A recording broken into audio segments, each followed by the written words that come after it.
had a great aspiration that the Jews would join him. But that's just an example of uncoupling knowledge from tradition. Right, by the way, just to project it all the way to the present, right? One of the challenges, it's very freeing the tool of uncoupling. Now I've turned it back on. The tool of uncoupling knowledge from tradition is empiricism. What does empiricism mean, right? The great example of empirical thought, right, or is Copernicus, right? The church held a Ptolemaic Aristotelian view of the cosmos. The Earth was in the center, and then there was the sphere of the moon, and then there was the sphere of the sun, and then there was the sphere of the stars, right? And but we're in the middle, and there was a theological implication to that, right? Being obvious that if the Earth is in the middle, and then man is at the top of the Earth, etc., and then obviously humanity, and then the Catholic Church at the top of man, and the Pope at the top of the Catholic Church, you get a very hierarchical image of creation. Now, along comes Copernicus, and he starts looking at the sky. And he's looking at the sky, and he's writing things down, and he's looking at the sky, and he's writing things down, and he's just looking at the sky. You know? And he starts to think, you know what? That's not what it looks like to me at all. So what comes out of the Copernican revolution, and he publishes on the revolutions of heavenly spheres, I think it's 1543, is this attitude. Don't tell me what you think. Look up at the sky and tell me what you see. Right? Empiricism. Right? Empiricism is the backbone of what's called inductive reasoning. Right? Inductive reasoning is I don't have any hypothesis or theoretical structure which I am attempting to prove. I'm simply making observations, and from those observations emerges an understanding. And we'll get into the postmodern challenges to empiricism some other day. But that was how they looked at it. Right? Don't tell me what you believe. Look into the telescope and tell me what you see. And you can see why that would be a tremendous challenge to tradition, because tradition is what will, and by the way, I'm a geology student in my kishkas. Right? My first degree is in geology. And I will never forget one of the most important things my geology professor ever did for us. Took us out to South Park.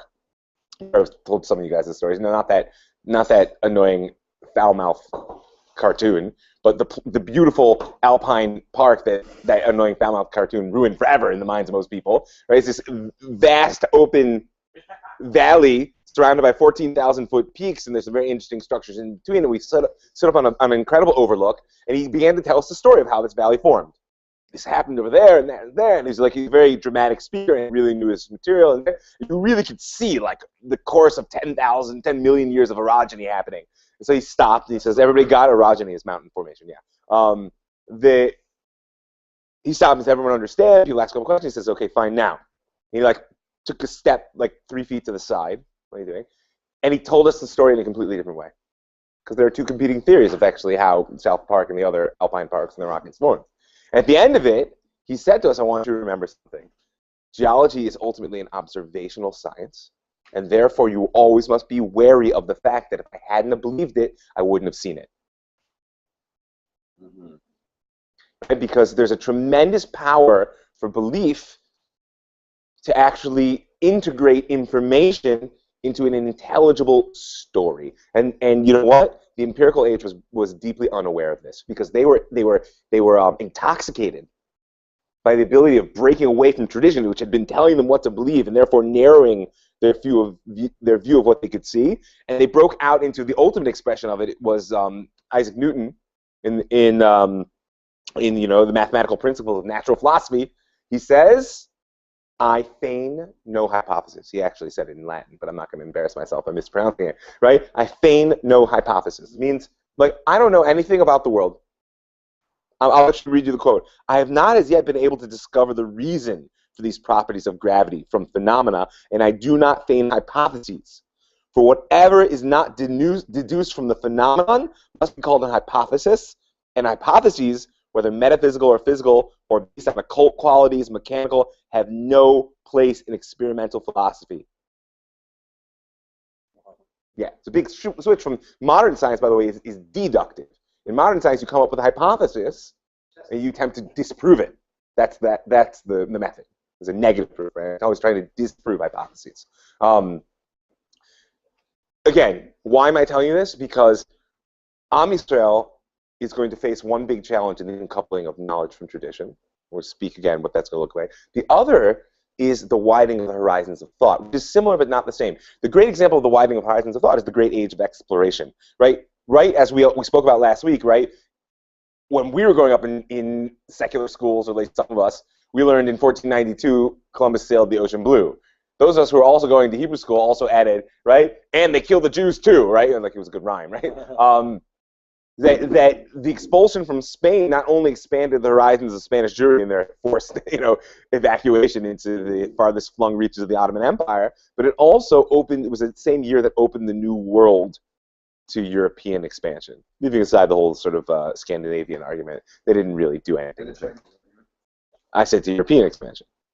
No, I mean the Chinese already discovered America. That's fine, but I said to European expansion. I know, but then you mentioned Scandinavia. Which is, Scandinavia is part of Europe. Same with Scandinavia, discover America. The way of describing it, discovering America, is to open it up to the rest of us. Right, remembering, by the way, the word discovery itself is fairly Eurocentric, meaning because all the people that were living there actually were unaware of where they were until the Europeans got there and put it on the map. Right? Aside from that, though, my point is that when Columbus and Magellan and Sir Francis Bacon and all these other incredible explorers, there's a tendency to spit on the graves of dead white men these days, which perhaps is deserved, but we should nevertheless not lose sight of the incredible things that they did manage to do. Right? Expanding the horizons of thought, the sense that the world was actually vast, far vaster than people knew, that there were resources untapped. Right, will have a tremendous impact on modernity. Modernity will be, in fact, largely infused by what will ultimately known as the progressive spirit. The secular religion, which will be born out of this notion, is that the world is inevitably and inexorably getting better. It's just getting better. It's getting bigger. It's getting more full of more stuff. We're getting better at doing what we need to do. We're getting to travel further, faster, longer, harder, right? Until basically the bomb drops on Hiroshima. I mean, you could say it really happened, died in the trenches in World War I, but really for most of the world it didn't die there because the artists and intellectuals had already caught it there. But when that mushroom cloud, the picture of that mushroom cloud rising over Japan, gets flashed across the world, a good portion of the world will suddenly realize, whoa, things are not getting better. And B'ezras Hashem, next year when we learn modern history, we'll speak about the impact that has on the world and on Am Yisrael. It's very important that, by the way, that just as the whole world was going, things are not getting better, Am Yisrael was in the ecstatic throes of, it couldn't get any better than this, because we're coming home, right? And so that sort of cross wire has a lot to do with what's happening in the world today. But what about this post-Holocaust? It's post-Holocaust, but you know what? From the darkest place, we went to the greatest height. And in many ways, psycho-emotionally, I doubt that Am Yisrael would have been able to survive the Holocaust if it weren't for the fact of the birth of the state of Israel. Despite all the theological and political arguments that fell out later, Tachlis, how could you live with the darkness? It took this country until actually 1967 to even be able to talk about the Holocaust in public. I know stories of Holocaust survivors here in Israel who were mocked by their peers and told, no, that you're making that up. That couldn't have ever happened. They were told to be quiet. By their Jewish peers in Israeli schools, because people simply didn't have the capacity to believe that. But anyway, just pull it in because I do want to stay somewhat focused. The Achronim are the ones who are going to have to deal with all this. Right? And I want you to understand, we call them Achronim now, because like I pointed out to you many times, that historical conceptual frameworks, be they time periods or be they names of groups of people, right, are post facto designations. We could have a philosophical argument about whether they are reflective of something real or whether they are reflective of our understandings. I'm not going to get into that. That's an important discussion, actually, if you ever want to learn history in its depth. But nevertheless, for our purposes, the Achronim are those who will carry Am Yisrael into modernity and struggle with modernity as it develops. One of the results of that will be the incredibly vast and complex nature of the portable homeland. It suddenly, oh yeah, it can hold us, but like we can't hold it anymore, right? Halacha has to go everywhere, test everything, and know it all, right? I mean, like a real Beit Din should need to see the Sanhedrin, sitting in Lishkat Gazit, right?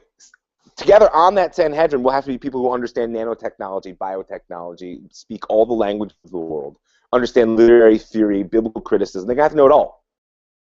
because otherwise you can't really clarify the halacha. So that growth of the portable homeland is much harder to hold in its wholeness. And so therefore specialization begins to creep ever deeper into Torah and halacha and It was always there. It was always, I mean, you can see it in the Gemara already. I mean, like, so in the Masechtot, and like, you don't bother someone with their, you know, like at the beginning of the Gemara on Shabbos, right? When they asked Rebbe a question and he wasn't learning, if it wasn't Gavra Rabbah, he wouldn't have been able to answer. Fine. The notion of specialization is not a chiddush, but in modernity it becomes increasingly important to have any sense of mastery. So Pilpul, remember we spoke about Pilpul, is going to become a primary driver for the specialization and therefore attenuation of knowledge, like the lines of knowledge start to thin out and become much more focused, right? And also absorbs a tremendous psycho-spiritual energy. The whole world is in ferment.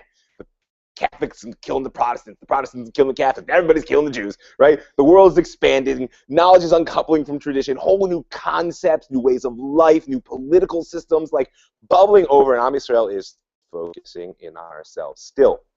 They're breaking away at the edges, but the reform and the enlightenment have not hit us yet. So how is that happening? It's happening in two ways. A deeper and deeper investment into Limud Torah, and this is when Talmud Torah, as we know it, really becomes a phenomenon. As I pointed out to you last week, that as soon as you made halacha separate from Gemara by creating the codes, you freed Gemara, which it had always been able to do, but you freed it as an institutional, sociological institution to just go off into the clouds, because now there's endless. We spoke about the fact that the Rosh Hashiva in most classic institutions is not the Posek Halacha. I mean, sometimes it happens, but he's the one who gives the deepest, highest shear, right? So the Halacha is also going to be increasingly threatened by a narrow focus into an implied science of Torah. Right, to really know the dinim, like for instance, what's the difference between a metal bottle cap and a plastic bottle cap opening on Shabbos, which is a relatively small issue. But once you start to get down to the complexity of the world in its fine point, right, it becomes incredibly difficult to relate to halacha as an organic behavioral system that's supposed to attach you to God. Because the amount of stuff you got to know is really challenging. What's the solution for that? Organic life. Meaning, what Rav Chaim Soloveitchik, if you're interested in this topic, you must read the essay, Rupture and Reconstruction. It's a classic essay by Rav Chaim Soloveitchik on the nature of modern Orthodoxy. He's definitely got an agenda there. Just to let you know, you can figure out what it is when you read it. But either you're going to learn how to live as a Jew just because you've always lived as a Jew, but you know the forces of modernity are constantly destroying and dispersing. Because so the books and the writing down of how we do things in the specific dinim become incredibly important, right? The Gra's analysis of all the shirei mitzvah, how much matzah you got to eat on Pesach, how much wine you have to drink in order to make kiddush, all this stuff, had relatively little impact on people who had the same kiddush cup that their great-great-grandfather had. Right? Because, like, I don't care if my kiddush cup is the wrong size for the Gra. You're telling me that all the men in the last 5 generations of my family have not been Yotzei Kiddush? But when the Cossacks come and burn down your house, take all your stuff, including your old kiddush cup, and you move the family into Poland and you decide to rebuild again, and you go to buy a kiddush cup, you know what you're going to do? You're going to make sure it's the right size. Right? So the power of codification as opposed to organic living is becoming increasingly important as these waves of destruction and dispersion and the social pressure become more and more intense in the modern era. That's one piece. The other piece is the ghetto. We spoke, I believe, about the fact that in 1515, the Venice Jewish community was locked into the first proper ghetto that we know of in Europe. In fact, the word ghetto, it was a proper name. There's a big debate whether it was because there's an iron foundry in there or there's some other Italian word. I'm not really interested in what the origins of the word are in Italian. It was called, the region was called ghetto, and that name stuck. And that's what, like, by the way, think about how odd it is. Like today, if you walk down the street and you see someone and you hear them go, oh man, that's so ghetto, right? It's like common language in America. Isn't it a little bit odd that that's a word that happens to do with the iron foundry that was in the middle of the Jewish neighborhood in Venice, into which the Jews were locked? By the way, who held the keys to the ghetto?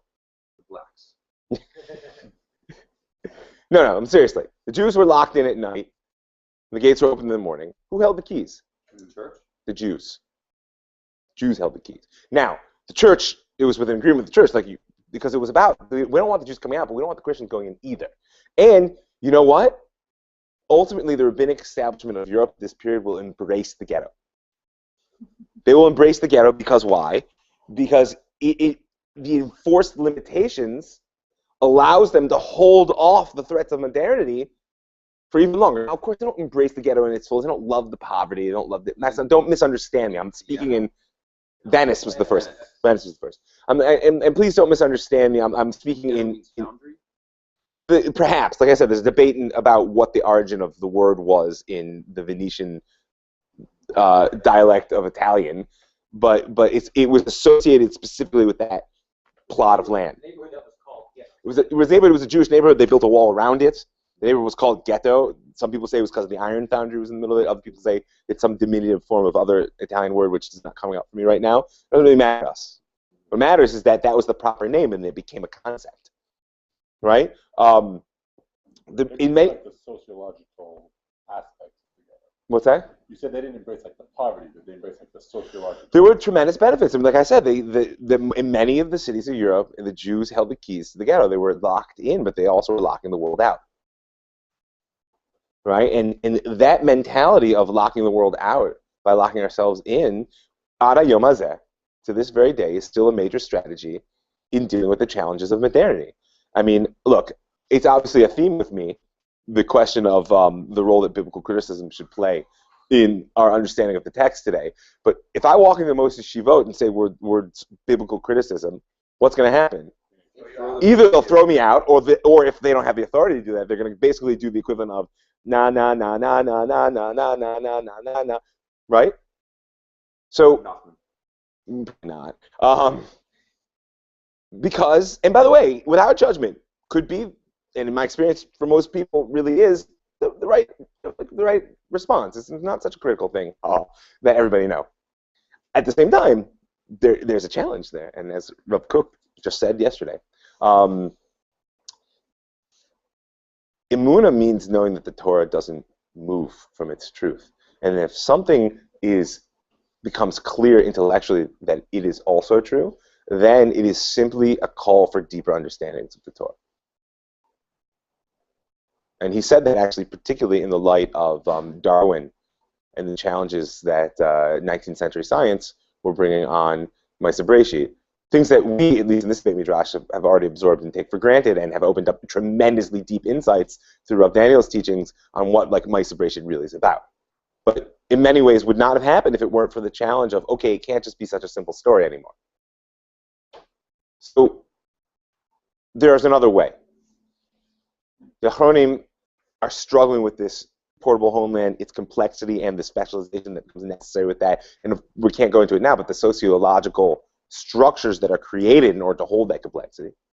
Right? They're also seeing modernity on the horizon, and in certain ways embracing the ghetto and the enforced limitations. Notice, the world's horizons are lifting. They want to close them down. But that's only one aspect, the uncoupling of knowledge from tradition. We get the Shulchan Aruch, right? Because I pointed out to you guys that the Shulchan Aruch in many ways is the ultimate recoupling of knowledge with tradition. But who was there in Tzfat together with the Rabbi Yosef Karo? The Arizal, right? And the Arizal, of course, did the exact opposite, which is he returned experience to a primary place of knowledge. That's empiricism. I'm going to talk to God. I'm going to meditate. I'm going to use all of my vast knowledge of the Torah Shebechtav and Torah Sheba'al Peh to move as close to God as I can. And then I'm going to see what I see. I'm going to see what I see, and then I'll tell you. And then, of course, they codified many of his thoughts, and that process is ongoing. But don't miss the importance that you have these two poles. You have the absolute strengthening, and the Rizal did not argue with the Mechaber on halacha. I'm willing to bet. Okay, but you probably had some machlokasim and fine point. Not like as a concept that halacha, dead horse, man, right? So how do you reconcile the empowering and almost sort of rigid supercharging of tradition together with this incredible upwelling of empirical, experientially based knowledge? Europe's not able to do it because Europe's in the process of smashing all its idols. And the only way that they can move into the modern world is by uncoupling knowledge from tradition, lifting the horizons of thought, and just saying, yo, and lots of blood is going to flow. Right? And lots of vengeance, and it's going to take more than one round. It's still going on now.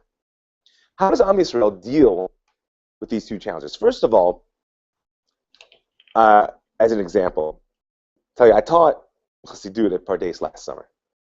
B'ezras Hashem, another couple of weeks, I'm doing it again. But I had an amazing experience, a really amazing experience. The students were really moved by the Torahs that we were learning, and they were really challenged by it. But, you know, it's all very liberal world. So I realized at some point I had not gone out of my way to emphasize enough how from these Hasidic Rebbe's actually were. Right? So I took like a half hour one day, like really to hammer it home. Like these guys were not just like normative religious Jews. Dalka, they, of course, as we know, the Hasidim had taken minhag and used it to deepen the sort of the rigidity and the power of specific action, etc. Right? So I said they were astounded. Like, well, how could they have been so what we see as free thinking, and yet behaviorally so rigid? So I said, you know what? Lamad Dava Domet. If you wanted to light a fire, okay, so you strike a match, get some twigs together, burn on the table, fine, you can do it almost anywhere. Of course, you need the match. We're going to get into that. But, you know, if I told you to rub two sticks together, I'll come back tomorrow and see if you succeed, right? But if you wanted to split the atom and unleash the real power that nature has to offer, you need a structure so rigid that you would not believe. Oh, you could do it as a bomb, but of course, that's destructive. If you wanted to split the atom and actually make it constructive, then you have to do it within kalim, vessels that are so strong and rigid and specific that you would think, oh, how do those two go together? That's exactly what they were doing. Exactly what they were doing. And that's how Am Yisrael is able to embrace the challenges of modernity. And by the way, this is how we also need to embrace post-modernity. Is that we need to understand that can't uncouple knowledge from tradition. That's a myth. It's a myth. Because your supposedly empirical attempt to say, look through the telescope, don't tell me what you believe, tell me what you see. That's great, and it's important for smashing idols. But at the end of the day, there is no such thing as a person who sees anything without believing something. There is no blank slate. Yeah, there is no blank slate. So what you need to do, of course, then, is be really clear on what you believe. And you need to be open and flexible and critical. You know, that's what Torah is about. That's what it's meant to be about. It's constant, honest evaluation, iteration, reorientation, right? Embedded in the tradition and committed to the truth. My experience is absolutely real. What happens when my experience doesn't match tradition? Well, that's a challenge. Now we got to work it out. There are boundaries, and we know that like things change. That's how the world moves forward. We also know that the Arizal's Torah brought about Shabtai Tzvi, which was beyond the boundaries of tradition and an incredibly destructive force. Right? This is the tension that Am Yisrael is looking to hold. But there is, and Dave mentioned that middle path. It's beautiful, right? He mentioned the Maharal. Prague is a very interesting city in European history and for our time, because Prague will become a center of Jewish thought. Prague is really one of the great bridges between the Middle Ages and the modern era in Europe, for many reasons that it's not the time or place to go into. But there is a young Jew in Prague named David Gans. Now, David Gans, who publishes the Tzemach David, which is an important astronomical work, which ultimately is translated in Latin and presented to the Pope as a gift in 1592, only 50 years after Copernicus. David Gans is interesting because he's a student of the Ramah, Rabbi Moshe Isilis. That's as from as you get, right? For Ashkenazi, at least. Right? And of the students of Tycho Brahe and Johannes Kepler, who were the last great observational astronomers of European history. Who is this? I'm sorry. His name is David Gans. Okay. He was a student of Kepler? He was a student of the students of Kepler. The students of Kepler and Brahe gathered to Prague because the Holy Roman Emperor had moved his capital there and was funding a lot of astronomical observations for various reasons. So here he is. He's a student of the Ramah, fully committed to the Halacha, And he's also learning observational astronomy on the level that his works actually become important enough to be translated in Latin and presented to the Pope. So he is the exact archetype of what happens when a Jew looks up at the sky and tells me what you see. And because for Christianity, that will bring heresy. They have no choice but to break their idols. Because the church is telling them the earth's at the center, and that is a theological necessity. I mean, they put Galileo under house arrest. Ultimately, you know, by the way, it was like 10 years ago or something, like the church like rescinded it. Finally. Yeah. Sorry. Sorry, we were wrong about that one. After the space shuttle brought us back the pictures. But you realize the challenge here is that's why Europe had to uncouple tradition from knowledge, and we had no way to know anything else. But David Gans was able to look through the telescope or at the sky and say, wow, that's not what I thought I'd see. What do I do about that? Don't know.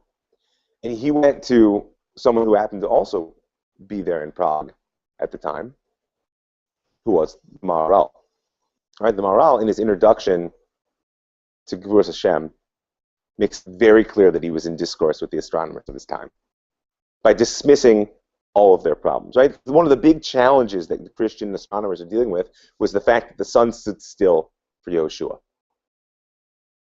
How did this understand? Well, look, when you have what I'll call I don't want to use the word idolatrous. When you have a God-saturated view of the world, meaning you read the story is true, and that story is what allows you to understand your experience of the world. So God makes the sun stand still. Right? But when you say, okay, I'm not willing to give up entirely on my beliefs, but I've seen the power of empirical observation. And now through my power of empirical observation, I see, you know, if the sun stopped moving, lots of really bad things would happen on the earth. You know? Like, the sun did not, who was the first Christian astronomer that stood up and said, the sun did not stand still? Remember, of course, the Christians of their day were not so deeply invested in what we consider midrash. Because as soon as I say the sun stands still and you bring kashas in natural science, many Jews today immediately, they just start reaching for the midrashim, or just from a midrashic perspective, be that correct or not. I mean, pshat is the sun stood still. Obviously, the Earth stopped rotating. Okay, Beseder, and the Earth stopped rotating, that would cause its own problem. You know, but you know what the Maharal says? First of all, he goes out of his way to explain the nature of miracle, which is Gevalt. You should read the introduction to Gevuras Hashem. Right? What miracle is. And then he says, and by the way, you know, I agree, the astronomers say this couldn't happen. So first of all, I want to say, Kol Yachol. I don't care what the astronomers say. You're talking about God. I mean, he actually kind of laughs at them. He's like, you can't have it both ways. If you're talking about God, then don't bring kashas on God from natural science. If you're talking about natural science, then don't bring kashas on natural science from God. Why? Because the Maharal says there's actually two ma'arachot. This is one of his classic statements. There are two structures within which the world works, and this is important for bringing this class home. One is Hanhagas Ateva. That's the world as we know it. And things make sense. What goes up must come down. The sun rises in the east and sets in the west. When E equals MC squared eventually, right? And when I look up at the sky, it's not about what I believe. It's about what I see. So then the Maharal says, but there's Hanhagas Ma'alatem. God is not bound by his creation. But you know what the amazing thing he says is God could have made the sun stand still and the whole world would have been okay, but that's not what God did. He says the sun only stood still within the Ofek of Am Yisrael. The sun only stood still within the horizon of Am Yisrael. He said when Yoshua and Am Yisrael were fighting with Ani, everybody there saw the sun stop. It was a long day. They fought their enemies. And you know what? The rest of the world just went right by. Because it's within your horizon, this is the Maharal, that you're able to integrate Hanhagas HaTeva and Hanhagas Ma'al HaTeva. So the question of modernity is going to be, who lies within the horizon for Am Yisrael when we really believe that God runs the whole world? Despite the challenges the modernity and post-modernity will bring for our understanding of how that works and how did it really look and what's the historical record mean, etc., the Maharal is pushing us to say, don't give up. If you look at the sky and you don't understand what you see, just be honest and say, I don't understand what I see. but I know what I believe. Now, my belief might be subject to reinterpretation, but tradition is the bastion of knowledge, says the Maharal. We're the Jews. Don't give up on the story. If the story doesn't make sense to you because of what you see, okay. First of all, don't assume you're seeing it right. Number one, let's not forget, science becomes the new religion of Western culture like that, with all the trappings, right? And so don't get sold on that. Number two, if it happens to have been proven true to you, as Rav Kook said to me yesterday, so don't be afraid. You just need to understand the Torah better. So here we are on the edge of modernity. The Achronim are juggling this incredible expansion of the world, and therefore the expansion of the portable homeland. They're juggling the increasing oppression of Am Yisrael, and in some ways destroying the economy, right, and destroying many parts of the social fabric. In the other ways, embracing that forced isolation from European society, which they watch crumbling and bubbling and reforming around them, right? And these two intellectual currents of the uncoupling of knowledge from tradition and the expansion of the rise of thought, they're all coming together. So now I'll remind you, maybe we'll even end a little bit early. I'll just remind you of my daughter's Dvar Torah that I told you about last week. I went back and looked at my notes, and I realized I just had simply misspoke. So the Dvar Torah was, she asked for a little bit of oil and water and a fork, and she starts to stir it up and says, just like oil never mixed with water, so too Am Yisrael will never mix with the Umas Olam. And I noticed, which is true, oil does not mix with water, but I noticed, of course, but it turns into an emulsion, which means that the oil binds to itself. That's the positive cohesion, but it's also hydrophobic. It's driving off the water from outside, and what you get is the natural form for that is a sphere, because that's the best surface area to volume ratio that you can get from these situations, balancing the cohesion and the rejection. But they don't bind with each other, and I pointed out is that's what Galut does. In many ways, if the fork was the Middle Ages, then modernity is going to be the blender. And what's going to happen is you'll get Jews of every stripe who are desperately cohering to their fellows and vehemently holding off the world, but in so doing become less and less like each other. Right? The Chuvot that you read about the impact of the Girushet Sfarad as on the Balkans, in the place in the Ottoman Empire. Oh, that is in the Ottoman Empire. In the further east, in the Ottoman Empire, in Egypt, the Radbaz. We read a tshuva, I don't know if you recall, with Rav Sender long ago. It wasn't the reason we read the tshuva, that was its context, right? They were not like each other. They were not like each other. In Amsterdam, was huge amount of people, Jews putting up shuls next to each other, where, of course, I go to this one and that's one I don't go to, right? Hasidim and Misnabdim, right? Later it's going to be Reform, Conservative. I mean, all these divisions are about identity. They're about how do I actually find people with whom I can be a Jew and hold off the world that wants to absorb me. And yet, it leads to this incredible division, which is a vault insight that she brought. Not that she or Ghana really meant that part. But you walk around Yerushalayim today. It's really quite amazing. It's really quite an amazing place. It's a big schus, and it's worth it for us just to hold that schus for a minute. Never forget that 200 years ago, my great-great-grandparents would have crawled on their hands and knees until they were bloody to be where we're sitting right now.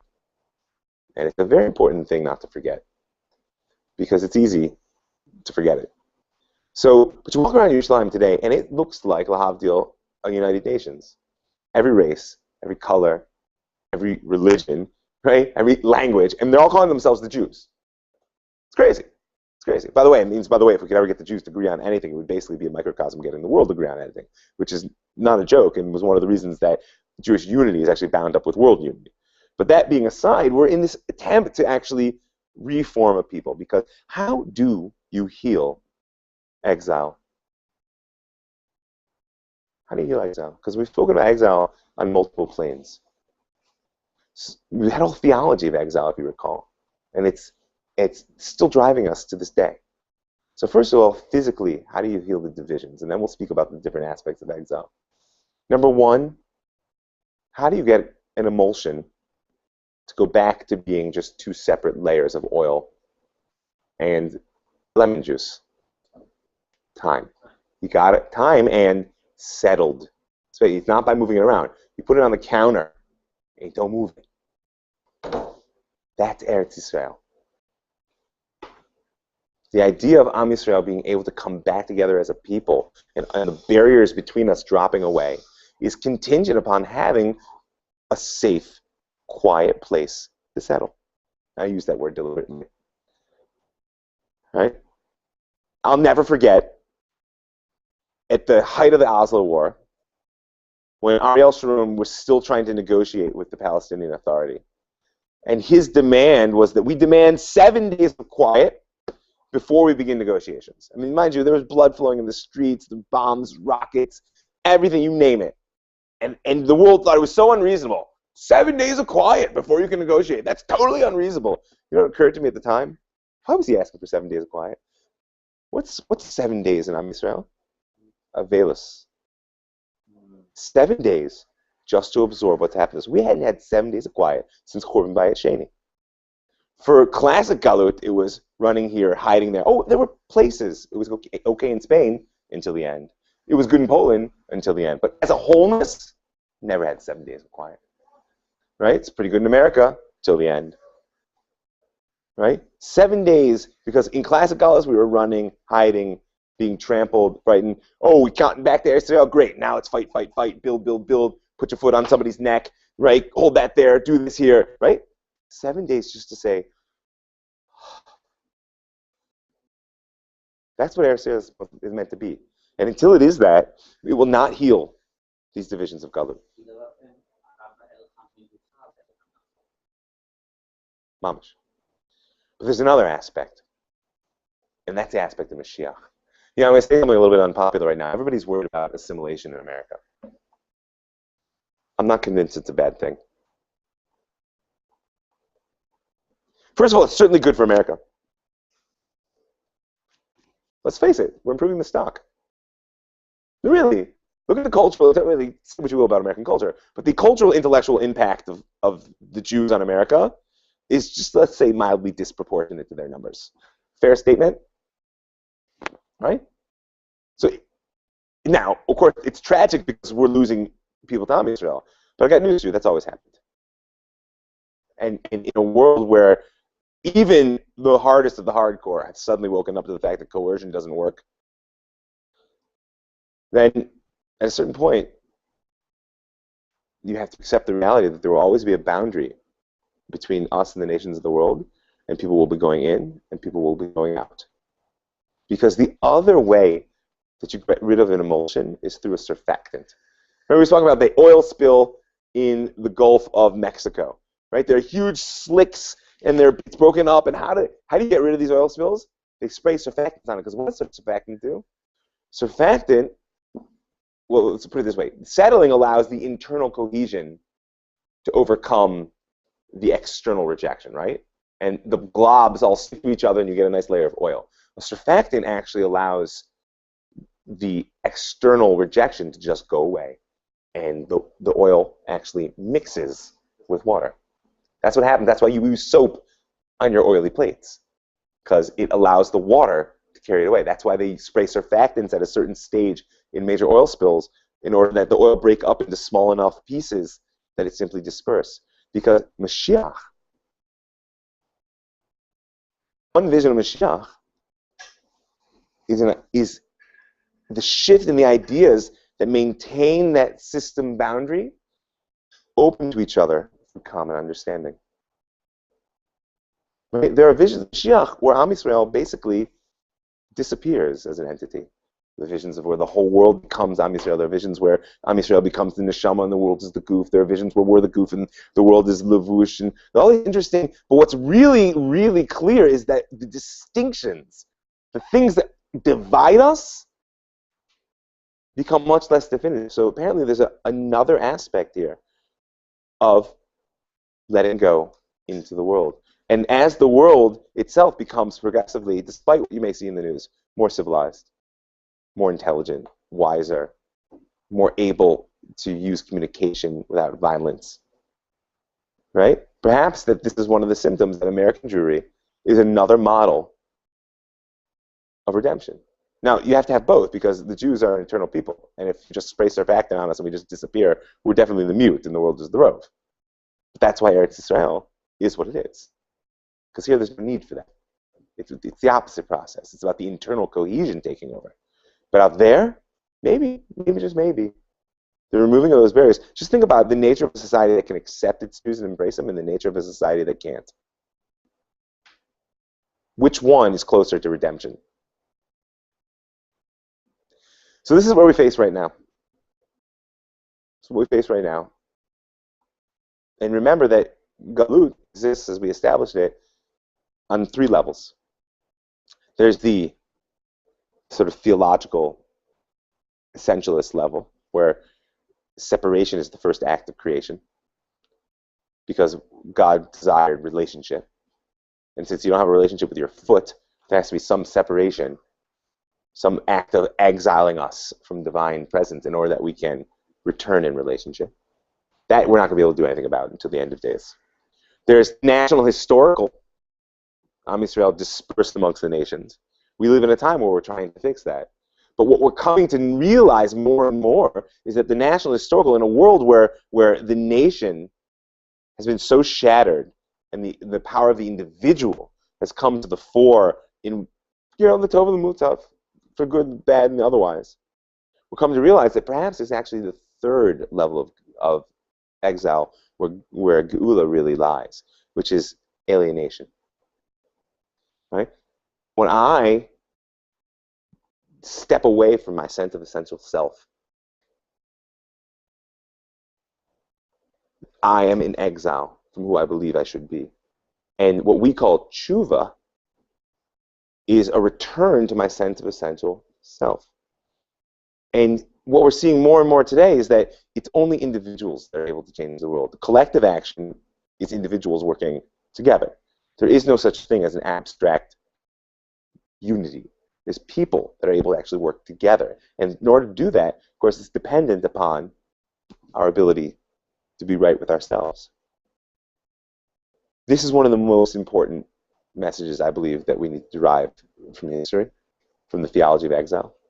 And the last, even though it's going to seem like a total outlier, I want to say it because I think it's really important.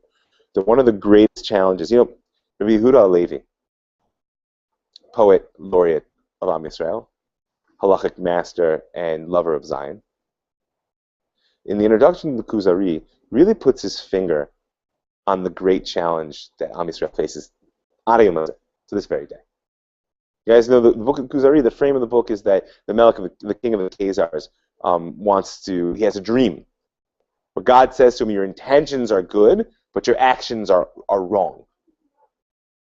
And so he said, well, what am I going to do? I've got to find some religious leader who can help me fix my actions. His intention was to serve God, but he was doing it in an idolatrous way.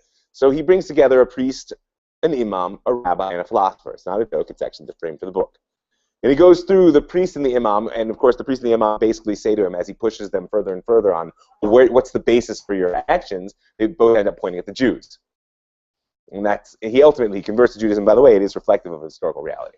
But what's most interesting to me is the philosopher. Remember our question that why in Spain did hundreds of thousands of Jews convert, whereas in Europe, tens of thousands of them burned themselves to death in their shuls instead of kissing the cross?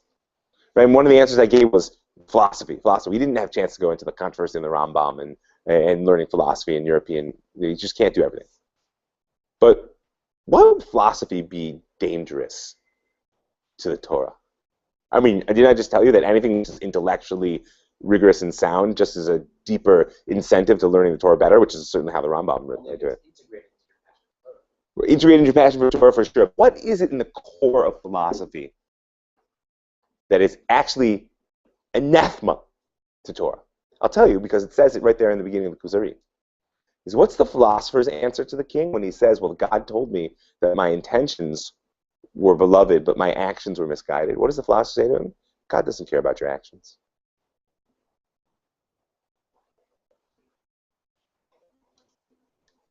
This is the challenge that we face today. Not just understanding, having our story straight, getting along with each other. Those are all very important things. engaging the challenges of intellectual postmodernity and biblical criticism and the moral quandaries that we face. Action. Not just we need to do the right things, that's obvious. We can't give up on the importance of action for the sake of God and what's right. And that is a really great challenge, because you know what the problem with action is? You can have all the thoughts you want and you can clarify them to whatever degree you can. But push comes to shove, when it comes time to act, all that fades away and you just need to do it. And it can be paralyzing in the face of a very complex world. So I just want to bless us all that any learning that we've done through this year, that it should come to fruition in the actions that we're called to in the days ahead, that a sense of history should imbue our present, with a sense of aspiration for the future, and that we should really be zocha to be amongst those who merit to see the return of God's Shekhinah Tzion b'mheir b'yameinu. Amen. Amen. Very